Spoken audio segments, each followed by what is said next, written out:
The Yu-Gi-Oh! Trading card game has over 10,000 unique cards for players to collect, trade, and construct their own personal decks. But what would happen if players only had access to the bare minimum? In this series, both TheRJB0 and myself will each open a very select amount of sealed product. Once we open that product, we must build a deck using only those specific cards pulled, that's it. And at the end of each episode, we discard the entirety of our pulls to the graveyard and start from scratch with a new product. Every card counts. This is Yu-Gi-Oh! Sealed Showdown. If you want 5% off any singles or sealed product, click the affiliate links in the description and use code CIMO5. And clicking the TCG Player affiliate link before you shop helps support us to provide you with more amazing content.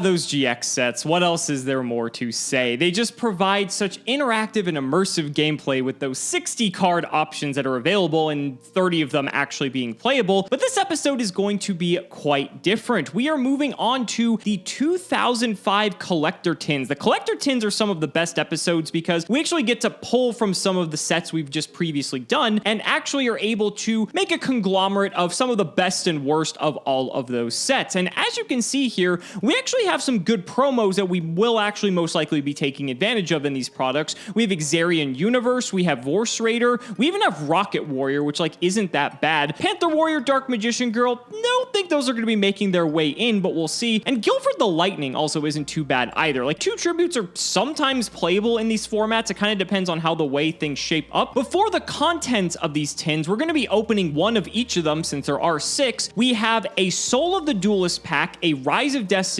Flaming Eternity, Dark Beginning 1, and Dark Revelation 1. So this is the first time in the series we're actually mixing together both core sets with reprint sets, and some of this actually has a lot of play to it, so I'm excited to just get cracking. Well, I knew what I was getting myself into. Just because it wasn't the winning strategy doesn't mean it wasn't the right strategy. I had to go for it. I'm sure I could have played better. There were a couple of instances in which I could have played around some traps that I knew Alex would have, but ultimately I was in it for the cheese. I got to summon my Soitsu and equip it with Doitsu, and ultimately I think that makes me the winner. If you think you've had enough of my chaotic neutral tendencies, you are not ready for this opening. Today we are doing the collectible tins from 2005, which includes such gems as Dark Magician Girl, but also Guilford the Lightning as a promo, which is a card that I'm probably going to want to try to summon this episode. But we also get some pretty sick packs. We get 1 Soul of the Duelist, 1 Rise of Destiny, 1 Flaming Eternity, and then a Dark Beginning 1 and a Dark Revelation 1 pack per tin. I'm really excited for this opening. I have absolutely no idea what's going to come out of it. Of course, it is a collector tin episode. Let's get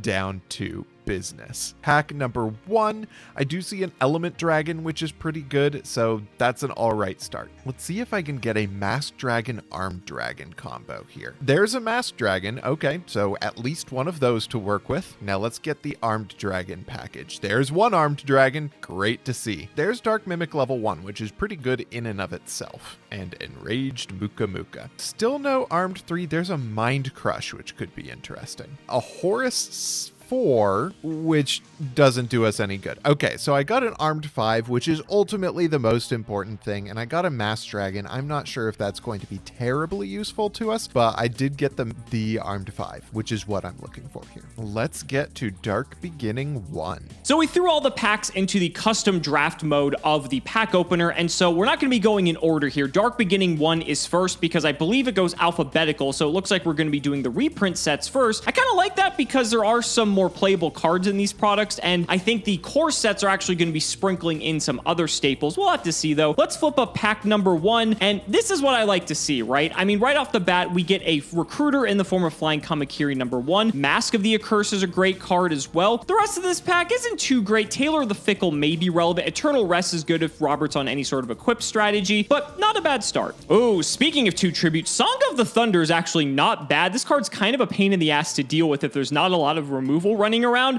Aside from that, oh my god, this is why I love Dark Beginning 1, ladies and gentlemen. Not only do we have Torrential Tribute this episode, but Delinquent Duo? Oh, Robert, buddy, I am so sorry. Also, Mask of Weakness is a great battle trap, too. Well, there's a Cyber Jar. Cyber Jar is a great piece of removal. Mask of Dispel might be relevant depending on what type of strategy Robert's on. Malevolent Nuzzler, a great equipped spell. I mean, the good cards just keep coming. Maha Vilo is a great card for that Malevolent Nuzzler we just got because we can just boost this card's attack to stratospheric heights. The rest of this pack, though, Mask of Restrict is nice, but I don't know if it's going to be super relevant. Shallow Grave is technically revival, but Robert also gets to take advantage as well. This pack's not the best. Oh, this is looking much better. White Magical Hat, the Kingslayer himself. We'll have to see if we can slide him in somewhere. Summon Skull is also a great card. 1 tribute, 2,500. And there's Mirror Wall. Even if we only use this card once, Mirror Wall is just devastatingly strong. And for our last pack of Dark Beginning 1, Humanoid Slime is a 2k defender. Gaia the Dragon Champion is hysterical, but we cannot summon it. Stop Defense is technically removal, so we might play this. And Gravity Bind is a nice stall card. So overall, Dark Beginning 1 was pretty kind to us. I mean, we got Torrential Tribute, right? So how could we complain? But next up, we're going to be opening 6 packs of Dark Revelation 1. Confiscation, that's pretty good. Gravity Bind is also solid. Also, Hysteric Fairy is a pretty good beater, and of course, Cure Mermaid. Also, Gaia the Dragon Champion. Great stuff there. Also for the burn strat, Minor Goblin Official is pretty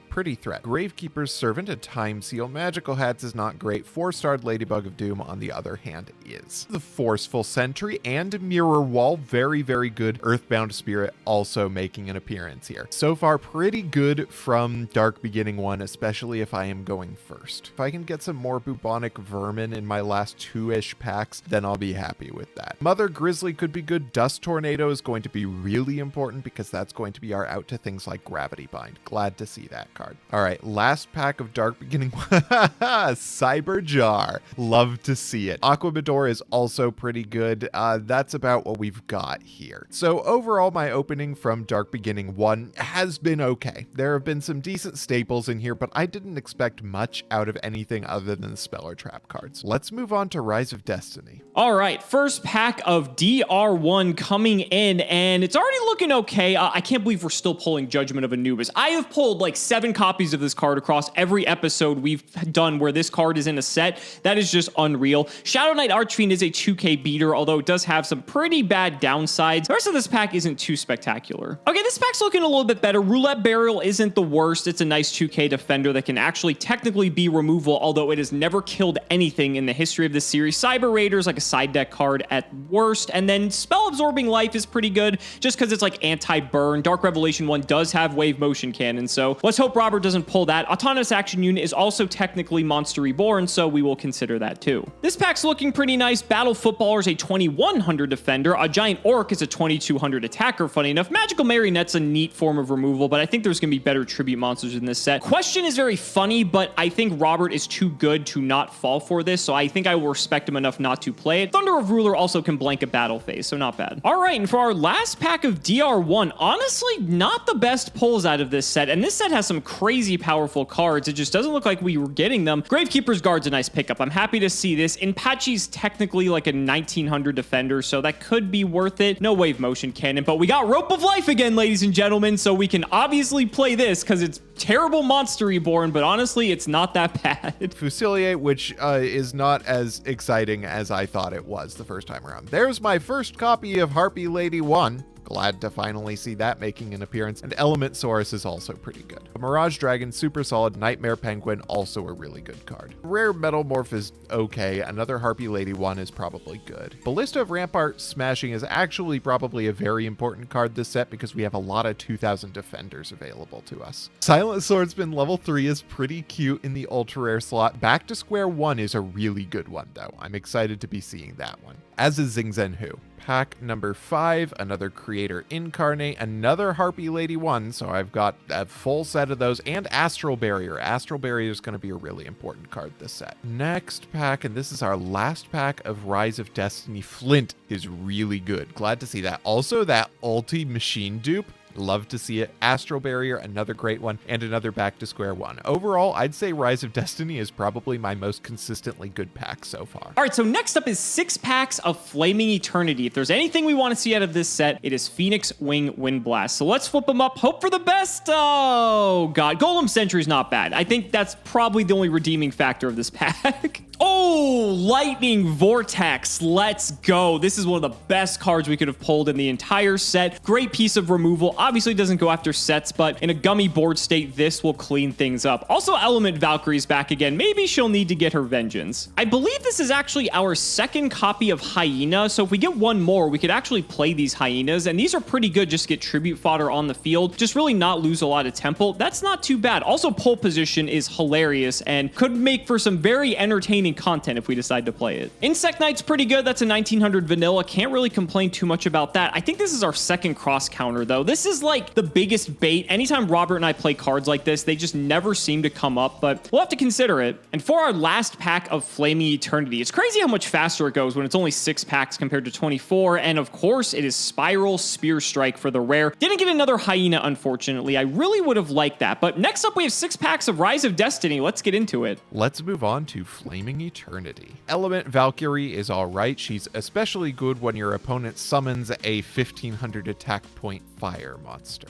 Yeah. A Silent Swordsman level 5 to go with my Silent Swordsman level 3. Okay, that's kind of cool. I like to see that, and a Threatening Roar, very, very good. Love to see this pack. Nothing a lot to speak of here. Pole position is going to be a nightmare if we decide to play it. Ultimate Insect level 5, and Grand Marg is a really good pull, and there's an Insect Knight. Okay, overall, really, really solid packs from Flaming Eternity so far. Let's see if we can get a Wing Blast in our last 2 packs. Deck Devastation Virus is not Wing Blast, but it could be worse. Golem Sentry is also a really good card. Chiron the Mage is really good, as is Golem Sentry. Okay, pretty good packs in terms of the monsters when it comes to Flaming Eternity. So Rise of Destiny and Flaming Eternity have ironically been the best packs we've had so far. And our last 6 packs come from Dark Revelation 1. So Rise of Destiny treated us fairly well in the actual episode for the set, so let's hope our luck can continue. Covering Fire is a great piece of removal technically, as long as you have monsters on the field. Back to Square One's also nice as well. I also like how we got one of each of the Harpy ladies. That's pretty funny. Xing Zhen Hu is also spell and trap removal technically, so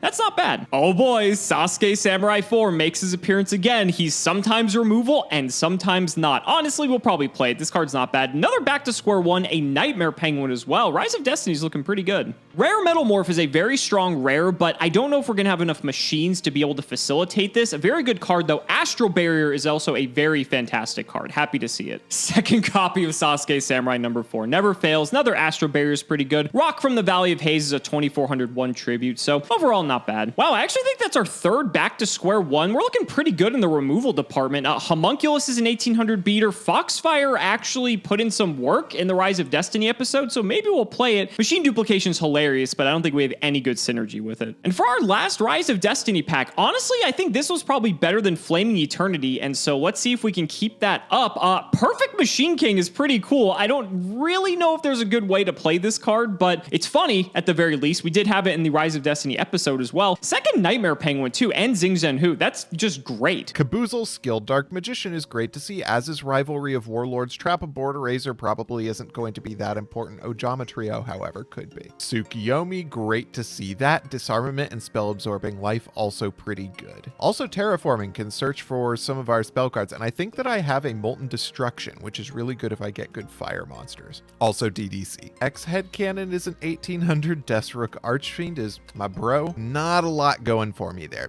The reprint sets have not been terribly exciting for me this time around. Apprentice Magician is good if I can get an old Vindictive. Coffin Seller's a great card. That's pretty much all I got to say about this pack. Rite of Spirit, Nudoria, and Dark Core are really good cards. I still haven't seen an old Vindictive Magician, which makes me less excited about Apprentice Magician, but overall this is a pretty good pack. Let's see if we can round it all out with a good 6th pack of Dark Revelation 1. What do we got? We have Skill Drain, Dark Core, Magical Marionette. All very good cards, as is Terraforming. All right, I'm not sure what we're going to be doing with this, but I'm sure there's something we can do with it. Let's get into deck building. All right, and so we are on our last set of packs for the 2005 Collector's Tins Soul of the Duelist. This set probably is the worst of the bunch, but there are still some very strong cards I would like to get out of here. Let's flip up the first pack and see. Honestly, Noble Man-Eater Bug, even though it is a 1 tribute monster, I actually think this card's not that bad. This is side deck worthy at the very least. Horus level 8. That is so cool, but we don't have a level 6. You can't tribute summon this. I think you have to actually summon this off of a level 6 effect. Yeah, it can't be normal summoner set, must be. That's so unfortunate. Although, we still have 4 packs. There is a chance we could pull level 6, and if we do, this episode is going to get very interesting. Damn, ultimate rare Inferno Fire Blast. That would be a sick ulti to pull in real life, but unfortunately doesn't do much for us in this series. Absolute End, though, is Astral Barrier in a 1-card trap, and I think we might actually play it. Dark Mimic level 3 is a pretty decent rare considering it just lets us draw a card, and if Robert doesn't kill it, then we can maybe sack it off for something bigger. That's an okay pull. Spirit Barrier is very interesting because I believe as long as you control monsters, you take no battle damage. So what's cool about this is that since we pulled Astral Barrier in Rise of Destiny, these 2 cards synergize with one another, meaning that we would actually never take battle damage because we can redirect all the damage to our life points, and then because we have a monster, we wouldn't take battle damage. That's actually maybe a combo that just wins us the game straight up. All right, guys, and this is it. The last pack of the 2005 Collector Tins. Can we get a Horus level 6? If we do, this changes everything. Flip them up. Oh, it's just Hade Hane. Oh, that's so unfortunate. Another Absolute End is okay, but aside from that, we didn't get an Armed Dragon level 5 either. That's unfortunate. But honestly, our pulls were pretty good. I would say they were slightly above average. We got some pretty good stuff across the board. It's going to be a very interesting episode, to say the least, especially when you splash in the promos on top of it. Let's go ahead and get into Dueling Book and start building. Okay. Yeah, it looks pretty good. I was not excited about my pulls. I got decent pulls, but nothing really exciting to talk about to work. And so I was a little bit desperate for a strategy. I was willing to go for the jankiest of cheese in order to get through this. But I think what I actually found wasn't that janky after all. I noticed that I had double terraforming and a wide variety of field spells.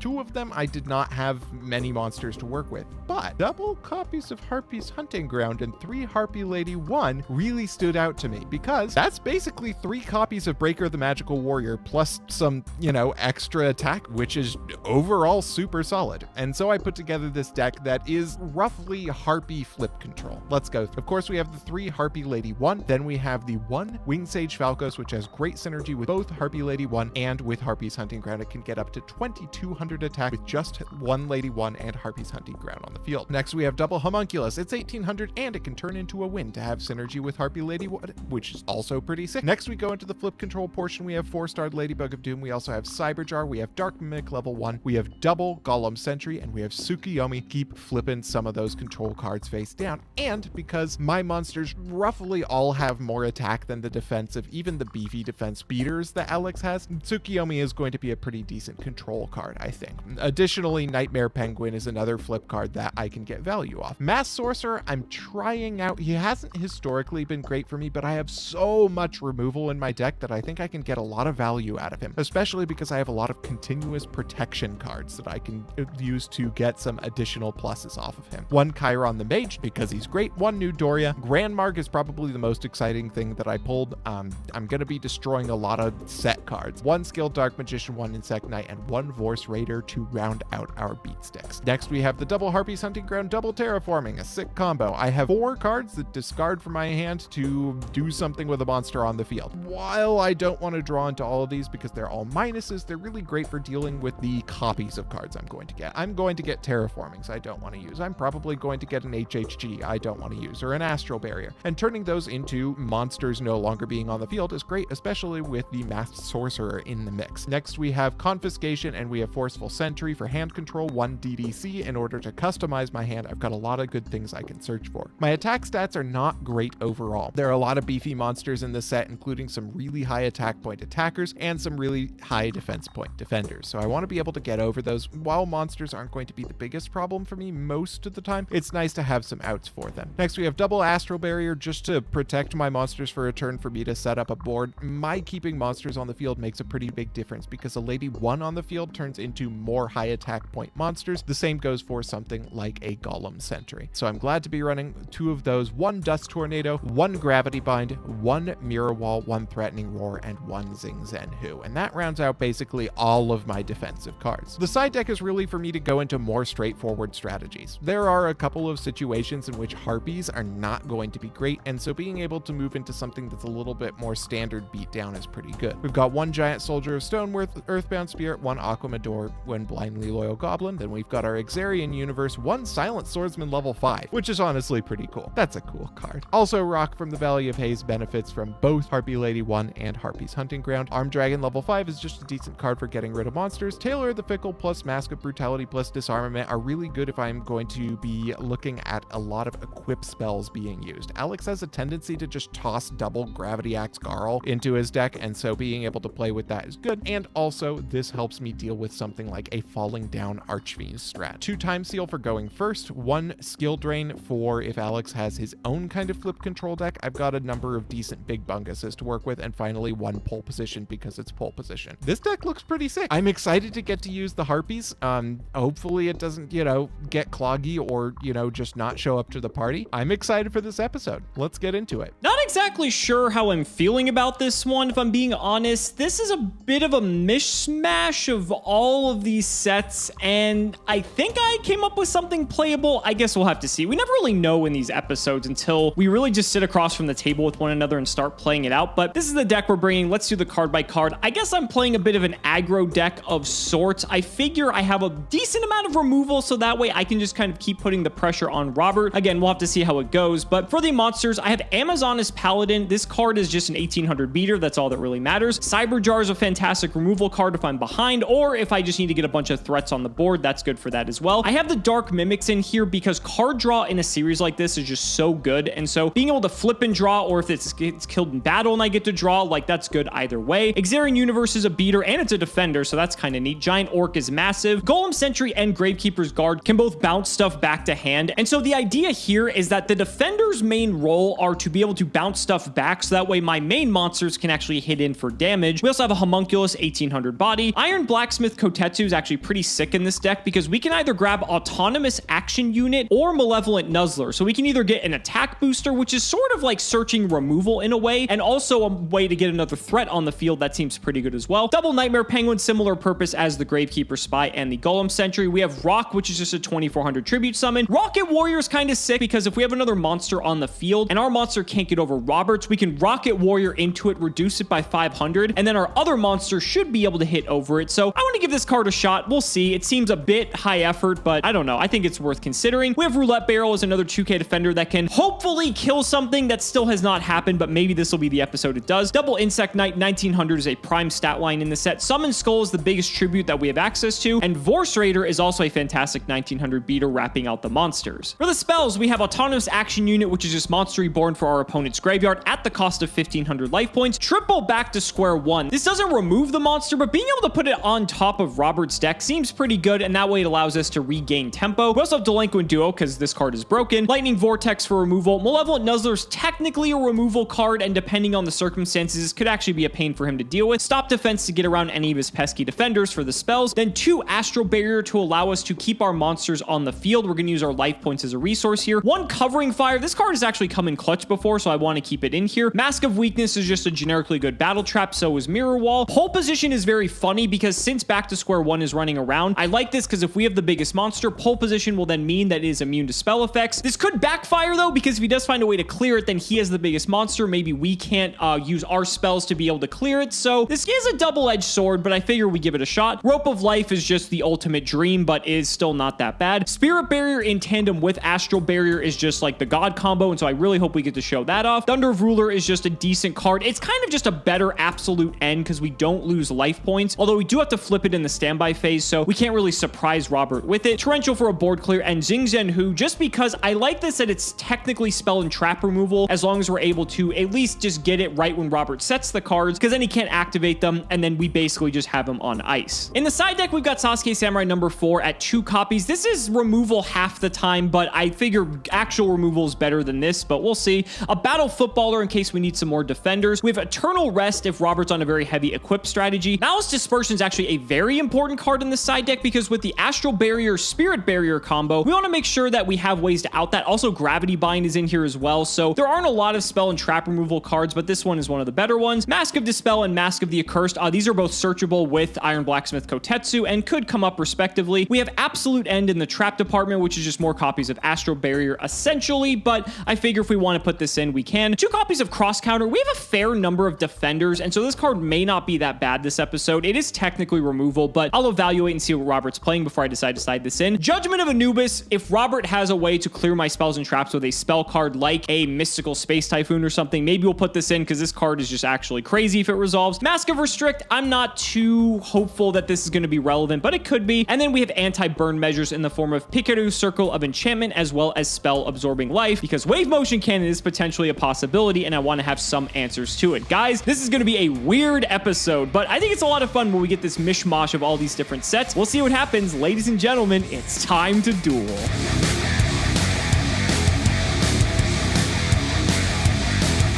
Robert, gotta say, this was an interesting deck building process. Not as bad as a GX set, I'll say that, but I guess I had higher hopes for the tins. How are you feeling? I'm feeling kind of similarly. I think my feelings were very well summed up when I sent you the message on Facebook that said, oh no, I think my polls were good, but they're really just boring as hell. And you were like, yeah, pretty much. Yeah, one of the things I mentioned to you prior to us recording was the fact that it seemed like there were a lot of cards in this series of products that do the same thing, but like are a different type of card, right? Like whether it's monsters with like barely different stat lines or like just like anything like that, there's very similar cards that are just printed multiple times technically. And so that's good and it's also bad, you know?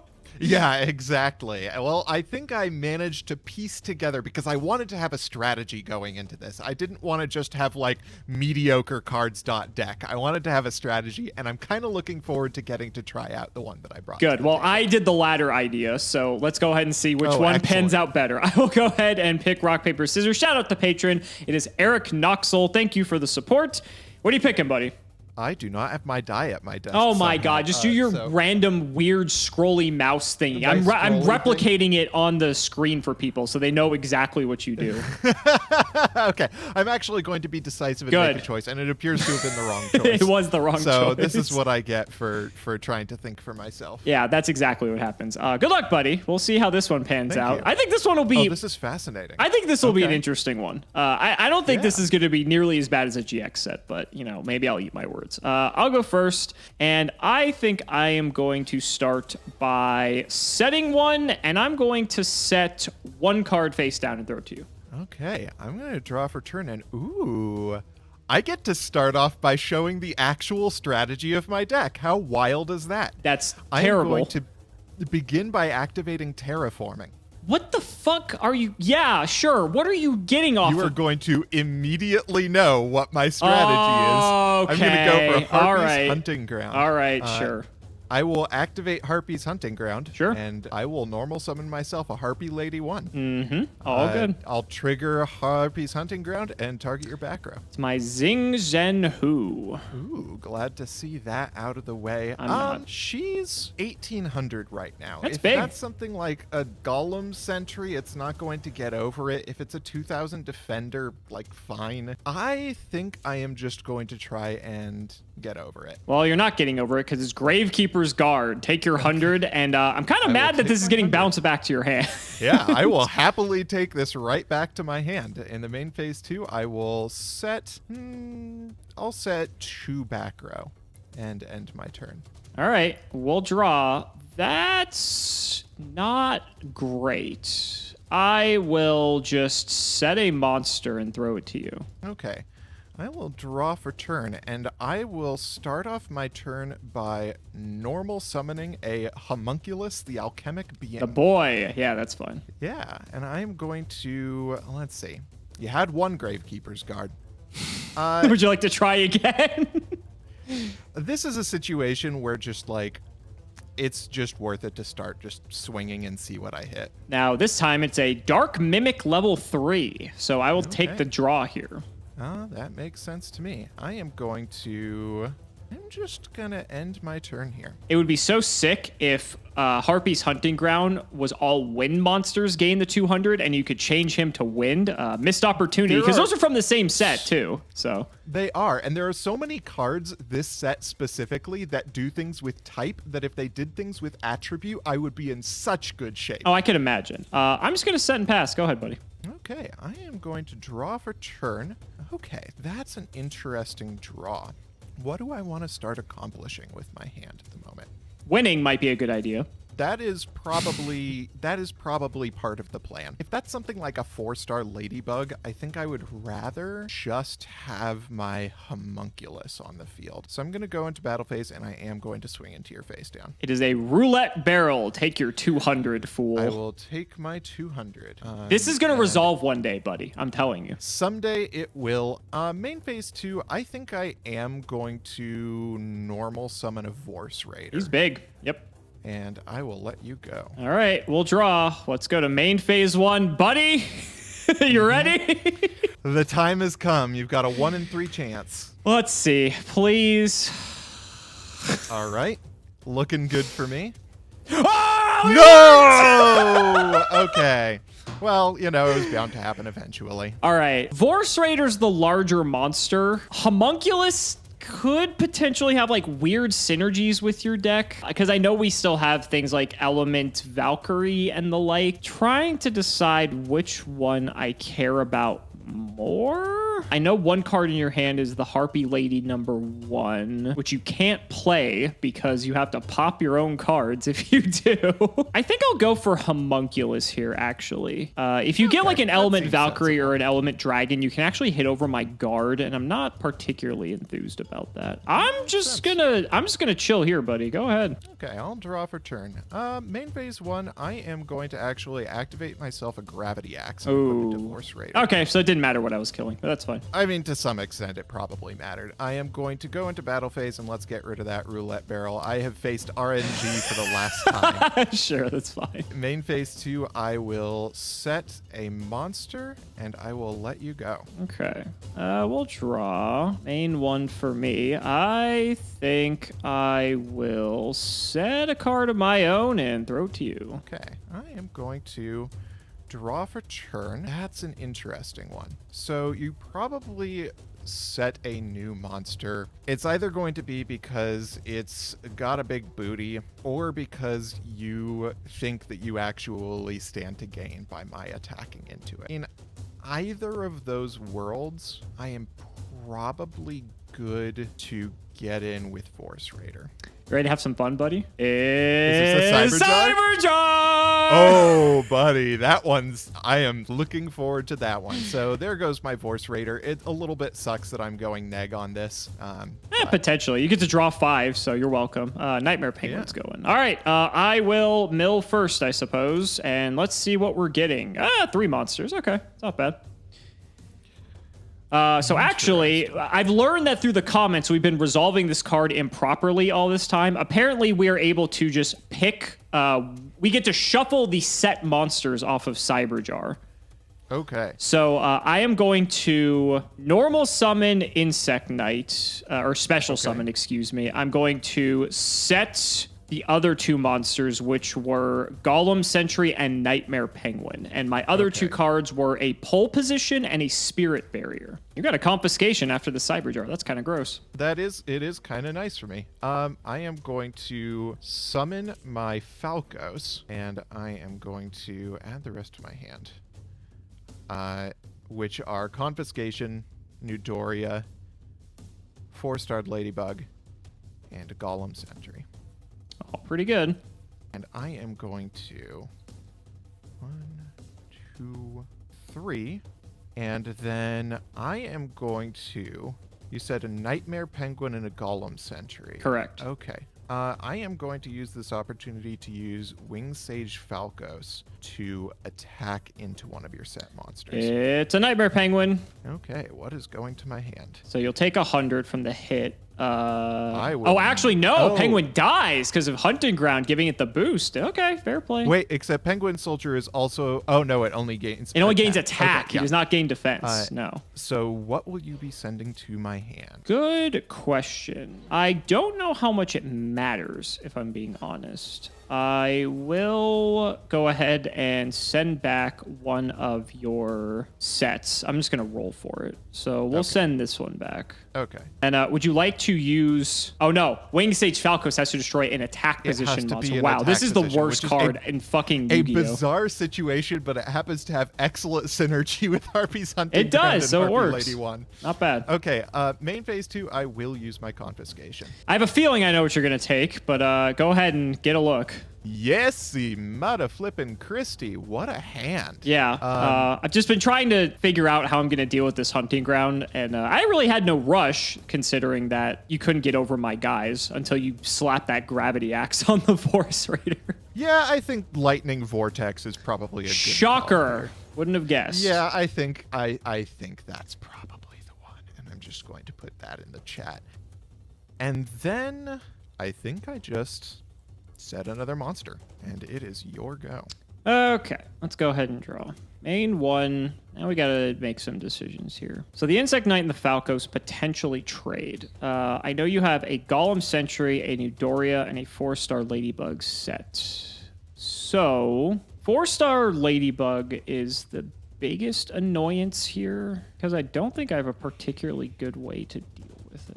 Blindly, anyway, considering you have 3 set monsters. Yeah, legit. Yeah.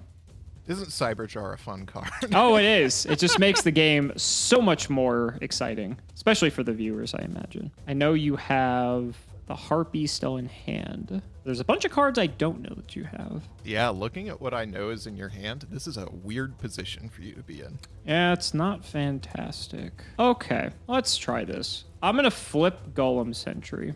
Okay. I'm going to randomly bounce one of your sets. Let's go with this one. Cool. Okay. I'm going to re-flip the Golem Sentry down with Seems his sensible. effect. I will enter battle. Interesting. Okay. I'm going to attack this one. Okay. That was a pretty good call. It was my 4-star Ladybug of Doom. That's why we did it. Didn't know what it was going to be. Insect Knight. Now the problem is, it means that this set right here is either the Newdoria or the Golem Sentry. The Golem Sentry would be kind of bad. Newdoria actually is the best case scenario at this rate, but she'll have to deal with that at some point. Second main, I'm going to set one, and then I'm going to set 5 cards face down and throw it to you. Okay. I'm gonna draw for turn. This is kind of funny because I have like a 1 in 5 chance of hitting your pole position, which would screw me over heavily. That's the fun of it, buddy, don't you think? We have different definitions of fun. I'm the maniac playing Cyberjar, so. It's not a terrible choice for me to do that. Oh no. If I hit your pole position, it's going to create an infinite loop. Yep. Well, you know, if you destroy the fabric of the universe, that's on you. I am going to normal summon Harpy Lady 1, and I am going to trigger Hunting Ground. Just pop the Hunting Ground, buddy. That's the easy solution. Definitely. Let's hit that middle one. Is the best card in Yu-Gi-Oh! The Rope of Life. Ooh, that's a pretty good hit for me. Okay, so I know one of those is Golem Sentry, and I know that the other one is Penguin Soldier. Let's go into battle, and I know that I want to get rid of Golem Sentry here. So I am going to swing into what I know to be the Golem Sentry. Damage step. Yeah, you got a mirror wall for me? I have Mask of Weakness. Mask of Weakness. Okay. That'll drain him down to 1,500 to my 18. Okay, so I'll take 300. Mm-hmm. And my Harpy Lady 1 is currently 18. Correct. Is it worth it for me to force a trigger on Nightmare Penguin right now? What do I get out of you doing that? Nothing in particular, honestly. Okay, so I think the call is to actually make you manually trigger Nightmare Penguin here. Because I think there is only one world in which the difference actually matters, and that's if you have Tsukuyomi. And if you have Tsukuyomi, I'm in a better position if you have to flip the Nightmare Penguin up manually next turn. So I'm gonna go to main phase 2. What do I want out of this? I mean, if that was a Rocket Warrior, like, there's also that. But I think that has 1800 defense anyway. So, like...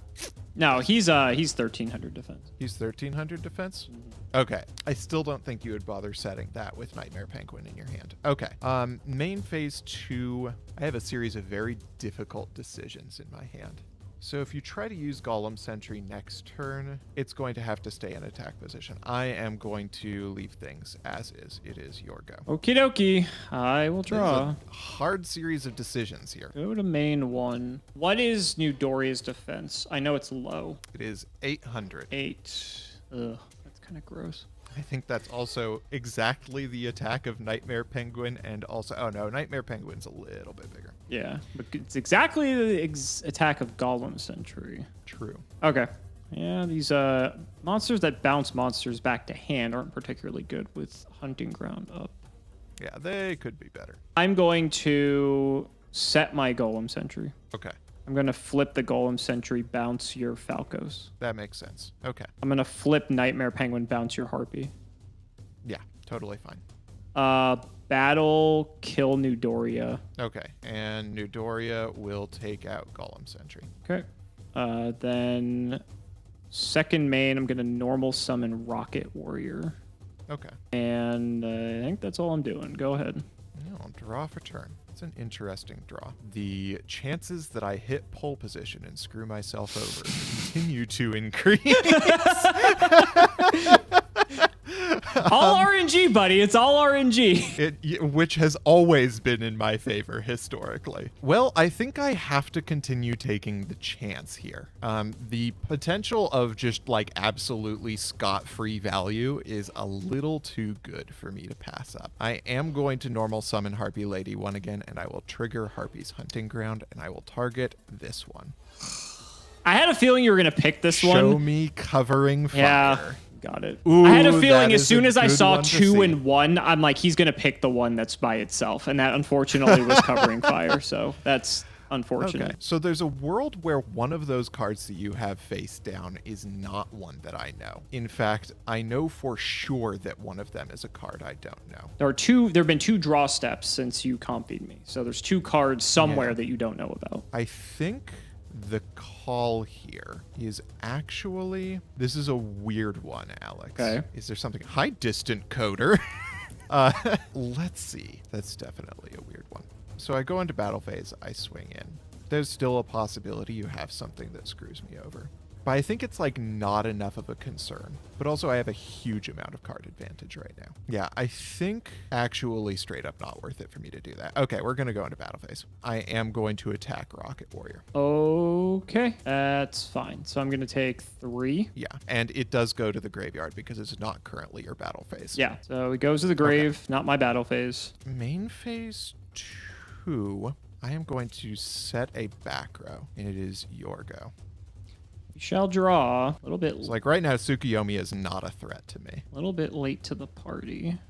All right. I will normal summon Homunculus. Okay, and I have a feeling I know what's coming next. That fine? Yeah, Homunculus is fine. I will use his effect and change his attribute to water. That makes sense to me. Try to hit. I am going to Astral Barrier this. Okay. So you'll take 2K to the Take dome. $2 grand. Yep. Second main, I'll put the penguin to defense. And I think I'm just going to pass my turn. Go ahead. Okay, I'm going to draw for turn. Oh, what a rip. Okay. What a rip, says the man with 7 cards in hand. There's... Let's see what we've got here. Yeah, I think there continues to be no point for me to like overexert myself here. So I am going to normal summon Falcos. I'm going to go to battle phase. Let's take out Homunculus. Sure. So I will lose 200 here. Let's see. Falcos gains 300. Yeah, you'd take 200. And then Lady 1 is still just 1800. So I am going to end my turn. We'll draw. Not particularly exciting. All right. I'm going to fire Autonomous Action Unit. Okay. I'm going to take your new Doria. Okay. Actually, never mind. That's not going to work. Okay. Just realized that is not going to work how I want it to. Okay, I'm still going to fire the Autonomous Action Unit. Okay. I'm going to take your Vorse Raider. That's... Actually, I'll take your Homunculus. Screw it. I'll take that. Okay. Get a little bit extra damage there. Effect to make him water. Okay. Hit over Harpy 1. Sure. I will take it. And I will take 200. 200. Second main, I'm going to set another monster and throw it to you. Okay. And draw for turn. Main phase 1. This would be what I said was a sick rip. I am going to normal summon Harpy Lady 1. There's another one. I am going to declare Hunting Ground targeting Autonomous Action Yep. Unit. And let's go to battle here. I know I can clear Penguin Soldier, but there are also a lot of 2K defenders here. So I do think that I run into your face down here. It is Dark Mimic 1. I'll take a draw. Okay. Main phase 2, I will set a back row. It is your go. Draw again. Main 1. Not particularly great. Suppose I will run out Amazoness Paladin. Okay, she is at 1800. Okay. Try to crash with your Harpy. What are my feelings about this? Okay, I have a weird response to this. I am going to activate Gravity Bind. Sure. Fine. Go ahead. Okay, I will draw for turn, and I will normal summon a Lady 1, and I will declare Hunting Ground targeting my Gravity Makes Bind. sense. Yep.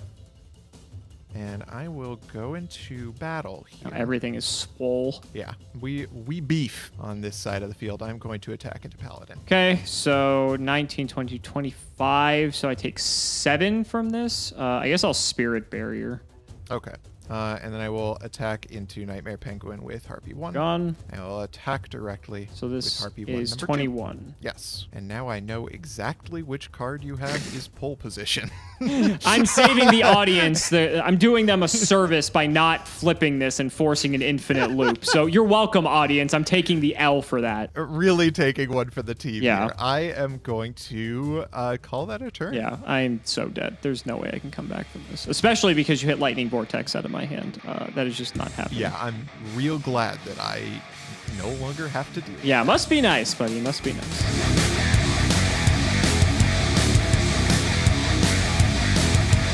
That was actually a disaster. Harpy's popping off. Yeah, I mean, it doesn't help when like half my cards were bouncing your stuff back to hand, but I was trying to get into a situation where I was able to out-tempo you, but the problem was I had like no good follow-up for it, unfortunately. And if you would have blindly hit my pole position, that also could have helped, but don't know if there was any other way I was getting out of that, if I'm being honest. It was not looking pretty, but we'll do our best. Good luck, buddy. I will start with a simple set, and I'll just set 1, 2, 3 and throw to you. Quite a back row you got there. Okay, I am going to start by drawing for turn. That's an okay draw. Main phase 1, I am going to activate Terraforming and go into my deck. Sure. Okay, we are going to grab ourselves a Harpy's Hunting Ground. And then I am going to normal summon a skilled Dark Magician. Ooh, sure. Do you have a response? Nope. Cool. Let's go to battle phase and let's swing into your face down. I will Astral Barrier this, so I'll take 19. Okay, I have a feeling there is a Golem Sentry in my future. Could be. Main phase 2, I guess I set a back row and it's your turn. All right, I'll draw. Ooh, that's pretty good. All right, main 1, I'm going to flip Dark Mimic level 1 and draw another one. Ooh, okay. And let's go ahead and sack off the Dark Mimic for Yu-Gi-Oh's best 1 tribute monster, being the Summoned Skull. Summoned Skull! Hell Amazing. yeah. Let's attack. Let's die to whatever you have set. What's this, like, Yugi versus Yugi? That's what I was thinking as soon as I saw this. All Like, this is I will hilarious. take the 600. Oh, and okay. There goes my skilled Dark. Cool. Second main, I'm going to duo you. Oh, no. Oh, no. We're going to hit that one.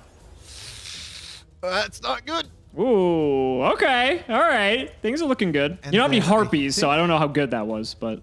I think I have to discard. Ooh, Grandmarg. Okay. All right. I'll set another back row and throw it to you. That's a rough open for me, as they say. Main phase 1, you had duo. Holy shit. Duo You've had lightning duo vortex? before. Calm down. I had duo before when you had the opportunity to have good cards in your deck. I am going to, god damn, I am going to set a monster and end my turn, I guess. We'll go to main 1. I don't know what I want to do, actually. I feel like most of the things I can hit aren't the end of the world. Thinking what's the worst case scenario is. I'll go to battle. Let's hit. Okay. That was probably a wise decision because it was Cyberjar. Oh, okay. You've got one too. play it. All right, cool. So as the owner of Cyberjar, you get to go first. Okay. Let's see what we got. Ooh. Wow, that's a very strange. That's a weird one. Okay. This makes up for the duo, buddy. Calm down. Oh yeah, definitely. Yes, you've got double how does- Astral Barrier and Sook going to hand. Okay, it says remaining cards. So I think Sook does. Okay, Sook does go to hand. Sook can't be special summon. Yep, so she goes to hand. So she goes to hand, and I will actually bring Exarian Universe and Harpy 1 to hand here. Oh, we're going to set them. Okay. And then we will set 1, and we will set 2. Okay. And you got, wow, that is some mills. Okay, so not- you got Ideal. Yeah, so we got Roulette Burial and Golem Sentry, which we're going to bring to hand, and then Spirit Barrier, back to square 1, and Malevolent Nuzzler. back. And there goes the jar. Jar is gone. I don't think I'm doing anything else in the battle phase, considering we have 4 defense position monsters. So what do I want to do about this? Don't really care. Xarian and Harpy 1 don't do all that Don't do much, on this yeah. board. Yeah, and your other 3 cards off Cyberjar aren't particularly threatening right now. No. So I think I'm just going to set 1 and throw it to you. Okay, I'm going to draw for turn. That's a pretty good one. I think so. We probably always flip summon Xarian Universe here. Sure. And same goes for 1. Sounds good. Well, there's always Lightning Vortex.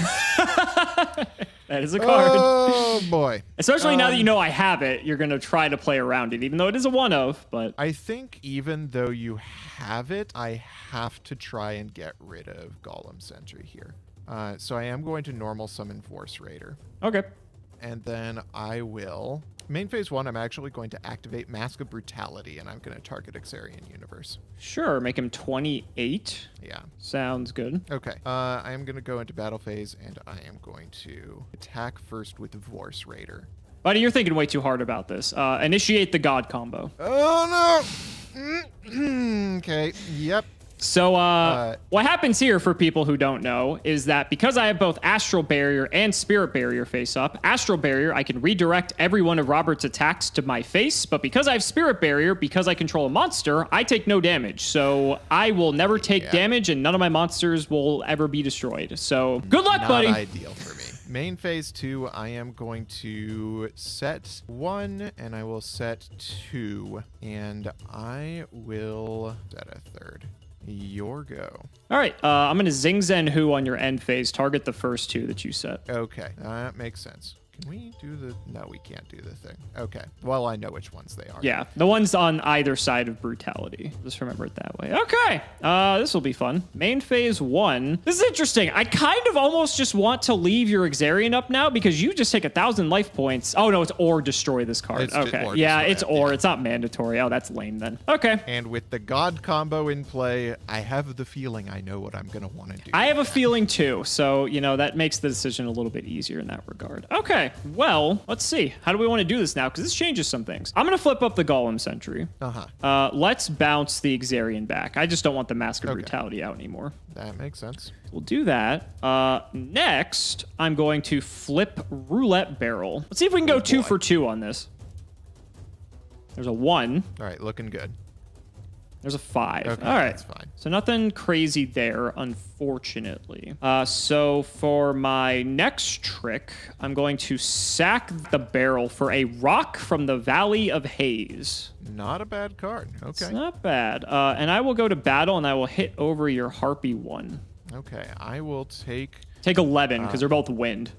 Yep, I will take 1100. Yep, she gives all wind 300, not just on your field. She does indeed. So that's somewhat relevant, I suppose. Then in second main, I'm going to flip my Golem Sentry back down with his effect. And, I think I'm just going to pass. Go ahead. I need a Lightning Chidori for this deck is what I need. We're a few sets away from that, buddy. We're not even at synchros yet. Wow, this is not good for me. God, the Astral Barrier, Spirit Barrier must be nice. Oh, it's so great. You have Hunting Ground, though, so, it's not permanent. I need to kill you. True. Okay, let's start by just, checking out your hand and making sure I'm not going to get screwed over. Forceful by Sentry, too, and Ooh. Comfy. Yeah, it's not a great hand. I mean...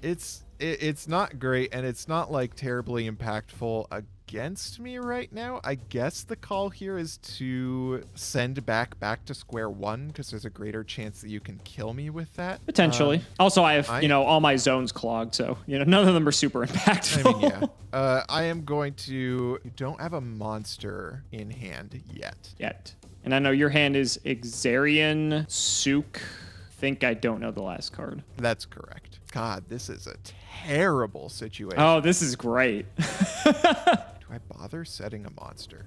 God damn. One way or another, next turn, I am going to end up just never having a monster on the field. Essentially, yes. Which is not exciting to me. So I think I do have to take the damage I can block where I can get it. I am going to switch to defense, and I am going to end my turn. All right, let's start getting monsters, please. All right, we're going to flip Golem Sentry, bounce this. Okay.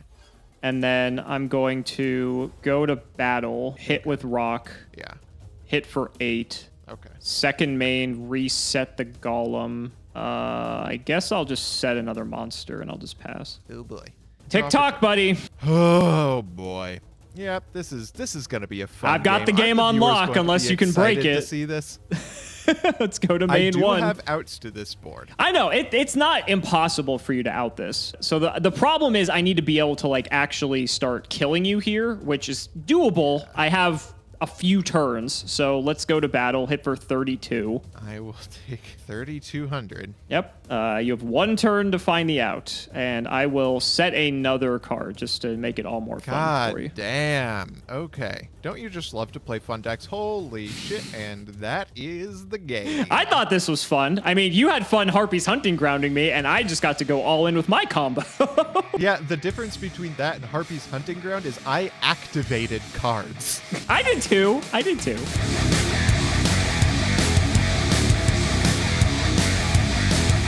God damn, my man out here playing 2005 Mystic Mine. That was basically brutal. Holy. All the playground players were probably very proud that I actually established that combo. Must be nice. Okay, I am going to go first this game for once in this series. Okay. Well, I mean, I lost going first one, so it's evidently doable, so we'll see. That's true. Good luck, buddy. Okay. Main one, let's draw for turn. That's not a terrible one. What do you got for me? Golem Sentry, Newdoria, 4-star Ladybug. What's it going to be? We have terraforming. Oh, that's been very consistent, sure. It has indeed been quite consistent. Really. If you tell me you only have one terraforming too, I'm going to be livid. I have good news for you. I do not just have one terraforming. Okay. A fact that was influential in my decision to build this deck. Sure. I really want to just start off with a tempo advantage. So I am going to set 2 and end my turn. All right. Main one, I'm going to stop defense your set. That was the weirdest stop defense of all time, Alex. Get ready for Cyber Jump! Oh, let's go! Okay. You're first, buddy. I am first. So am I first because it's your turn? Well, it's simultaneous, but I mean, whatever. Here, I went first. You happy? I was in the process of Ooh, typing. all whiffs. Okay, well, I mean, you get all the cards. I would not call those cards whiffs, given my hand. Okay, so I will add them all to my hand, but you get the opportunity to summon first here. Cross counter. Okay. Yeah, we always like look at this card and think like, oh, maybe this card will be good one day, and it never seems to do anything. So now that you know about it, it's going to be even worse, unfortunately. Okay. I'm going to attack with everything. This is not good for me. Okay. Yeah, that's what I'm thinking. Can I just maybe kill you? What is this? 37, 47, 49? You'd have to do a lot to kill me this turn. Okay, well, here's another 18. Jesus Christ. So...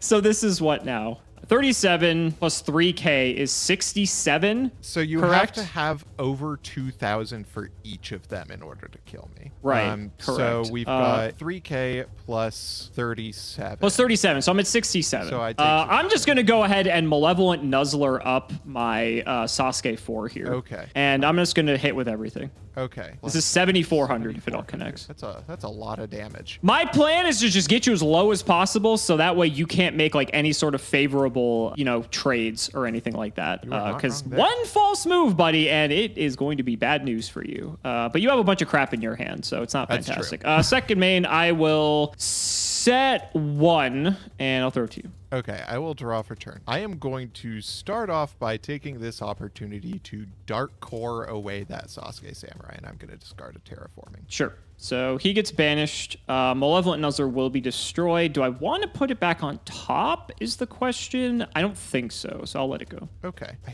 think... Boy, Cyberjar's just been so fun in all 3 of these games. It has not been auspicious for me the last 2. I have a fairly well-balanced deck, and it is not represented well in a well-balanced fashion the last couple of times it's resolved. Pressure's on for you here, buddy. I got 3 big dudes coming in. That's true. I know you have a Gravity Axe in hand, so I do have a Gravity Axe in hand, which improves my situation somewhat. Right. Anything plus Axe can pretty much hold off all 3 of these, so... Okay, we're going to activate Harpy's Hunting Ground. Sure. And we are going to normal the Lady 1 here, and we're going to trigger targeting your face down. It's a card that was never going to be used. Counter. That's fine. I am going to activate Gravity Axe. Sure, so she's 23. Yeah, and I'll go into battle, and I will attack into Force Raider. All right, so I take 4 here. Yeah. I was wrong about that. All those cards being good for me to get in my hand. It's your That's what I said. I'm like, I don't know why you're thinking this is good, buddy. It's because I had you not say. yet seen the number of monsters you had milled. That's why. Fair. Back to square and one. We're gonna wrap this one up. All you. Woo! Wow. Thanks to your Cyberjar. I can't believe that game 3 was as quick as it was. Holy I shit. was not really Stop Defense did the trick for you. Stop Defense won me that game. Yeah. Well, okay, really so did. yeah, you're like, it may seem weird, but I know you have Golem Sentry. I know you have 4-star Ladybug of Doom, and those are things that don't really have easy answers to. So if it's Golem Sentry, I'm not only able to know that it's Golem Sentry, but I can most likely kill it too. So that solves that problem. Mm-hmm. If it's 4-star Ladybug, I need to do Stop Defense first before committing to a monster. Otherwise, I'm going to lose the monster. If it's New Doria, whatever. In the instance of Cyberjar, I win the game. So you know what? I think Stop Defense Blind actually was not the worst move. It wasn't the worst move. Yeah. Again, so I was a little worried about not getting Harpy's Hunting Ground and Harpy Lady 1 in the same hand ever. And that was apparently never a problem because I always had at least 2 of one of them in my hand and one of the other. So that wasn't great in my opening. And my other opener was Sook. And so my reasoning here was just like, I had Lady 1 Sook Cyberjar in my hand. And I was like, okay, if I just hold off for my first turn, if you like set a like literally anything, like a Golem Sentry, and I normal Lady 1 into it the next turn, I can't get rid of the Golem Sentry, and then you have the tempo on the next turn. So I was like, okay, he's gonna attack into the Cyberjar, and I'll have something to work with on the next turn. And then you whiffed on the Cyberjar. And then I totally whiffed on the Cyberjar, which is wild because my deck is like almost all things that would have been good in this. Anyway, yeah, this was wild. This was actually a much better time than I expected to have. I was really excited that I actually got to consistently use my Harpy strategy, even if you just had like Exodia game 2 and then, you know, whatever the hell happened with that Cyberjar game. I think cyber jarring all 3 games from one of our perspectives made the game very fun. Yes, and it did. If in every like 99% scenario where that cyberjar gave you at least one monster, I wouldn't have been able to close that out as quickly as I could have. But I guess that's the way the cards go sometimes. I mean, the rest of my hand is I need to stop putting cards in my deck that involve RNG because it is never going to work in my favor. I figured like there's very few ways you're going to stop a full board just swarming you. So if you had like, I don't know, torrential, like so be it, like fine, like I better have it, you know? Yeah, definitely. But as you can see, the rest of my hand wasn't very exciting. I mean, it was just a couple defenders, an Amazoness Paladin, which was one of my best beaters, sadly, and Dark Mimic. I don't think I had enough good Harpy cards to be able to go with that strategy, unfortunately. I really would have liked to, because I think there was a pack where I got all 3 Harpy ladies and the Hunting Ground, but I think that may have been like the only Harpy cards I got, like all the packs, which, you know, for only getting 6 packs of each, that's like bound to happen. But I still think we got to show off some interesting strategies. Like you got to show off that, I got to do the Spirit Barrier thing, and, you know, we got to resolve some cyber jars and have a good time. Interesting strategies, he says, about Spirit Barrier and whatever the other one is. Yeah, that was, Astral Barrier. Astral Barrier, Spirit Barrier. One of the most exciting combos in Yu-Gi-Oh! History. Oh, yeah. Yeah, I was pleasantly surprised by how these duels turned out. I mean, in terms of, like, the actual strategy that went into them, I got nothing exciting. The most exciting, you saw the most exciting stuff I got, and I knew that there were cards like, you know, that there were combos like that Astral Barrier, Spirit Barrier one, and I was like, you know what? Running triple breaker in the main deck is not terrible. Like, right, exactly. And that's what I was worried about, because like there's other stuff too, like Malice Dispersion, that you can out these combos with. It's not like it's a regular 60 card GX set where there's like no outs to anything. That's what I like about the tins and the reprint sets, is that generally speaking, there's a little bit of everything, so that one strategy doesn't seem too dominant. And so you can kind of, with the pulls you get, make something out of it. I don't know if you got anything else particularly interesting. I got Torrential, which you never got to see. Oh, that's exciting. Yeah, no, I'm not kidding when I say that I got Jack All for interesting cards. I mean, you Dust got like Tornado Grand Marg and stuff. Grand Marg is fair. Yeah, like Grand Marg in a format like this is actually pretty good, right? Yeah. I got the Duo. You saw that. Yep. I'm never playing a card like these cross counter like clones just never come up. I figured I'm playing somewhere in the neighborhood of like 6 to 7 defenders, like Nightmare Penguin, Gravekeeper Guard, Battle Footballer even. I had a lot of defenders, and I'm thinking, if he just hits with anything and it's 100 attack less, I can just kill it with cross counter. And of course, the game I had cross counter, I had the Spirit Barrier, Astral Barrier combo. So it's just like, well, this is literally a dead card now, so that's not doing anything. You saw the Lightning Vortex, so that didn't do anything. That was really it. I don't think there was anything else too exciting about my deck. Speaking of RNG cards, I had double Sasuke Samurai 2. Oh, that's exciting. But, yeah. I sided them. I wasn't fully convinced to main deck them. I would have 100% run the Spirit Barrier Astral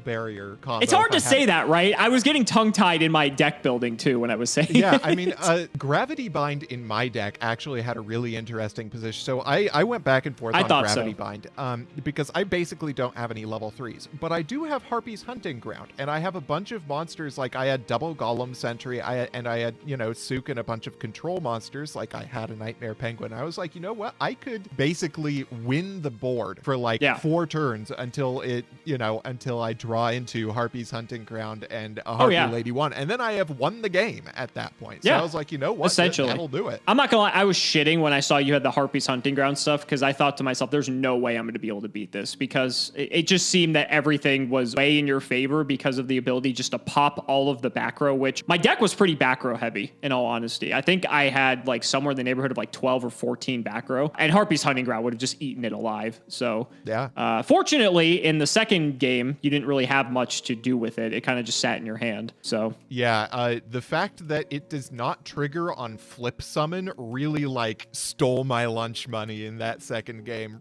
because I only got a Harpy Lady 1 off of my Cyber Jar that time round. And I was like, you know, if I had the Hunting Ground on the field, I would have gotten 1 pop off of it, but it wouldn't have made that big of a difference. And anyway, that was a much more exciting match than I expected it to be. I think so. Getting locked out of the game for yet another one of our matches was not the best feeling in the world, but getting to put together this Harpy strategy was actually a lot of fun. Yeah, and that's the nice thing, you play it one episode and then we lose it all, and then we have to rebuild next time. Indeed. So at least you don't have to deal with it every single the episode. Astral Barrier, Spirit Barrier combo next time. So guys, that's going to wrap it up for another episode of Sealed Showdown. We have to shout the patrons as always, so big shouts to Shout1317, Moto, Cameron Smith, Chaotic Meatball, Tim00x3, Ika, Iron Fang, Ian Musa, Part 2, Pony Stark, Dan the Man, Hoban, Synchro Guy, Ole, Mystic Walk, Sylvia Wild, Strayconic, Yusuf, Aston05, Colt T, Rockslide, Dollywop, Logan Thomas, Peter Gregory, Thomas Nelson, Jordan Coons, Calvin, Iron Blazewin, Pure Ace, Jesse Wood, True Nerdgasm, Brother Paul, Chris Hood, Nehru Celeste, David Lee, Rockley325, Chat God, Sound Age 216, Sky Rose, Dylan Hunter, John Two Base, Brody Eastwood, Day Sir, Elias Panero, Carlos GT, Flannel Daddy, Give Me Speedroid or Give Me Death, Ashlyn Jensen, TC Gaming, Thanks for the Sleeves Dad, Hots for Gage, Matthew Brady, Dr. Solace, Max, Tom Russell, Gage, Just Play Watts Already, Chipotle Rice, Eric Grems, Wayan, MBT, I'm Pregnant and You're the Father, MBT, Toe Sniffer, and Talk Dirty to Me, MBT. Man, he just has the best fans, doesn't he? Thank you so much for watching, and we will see you next time.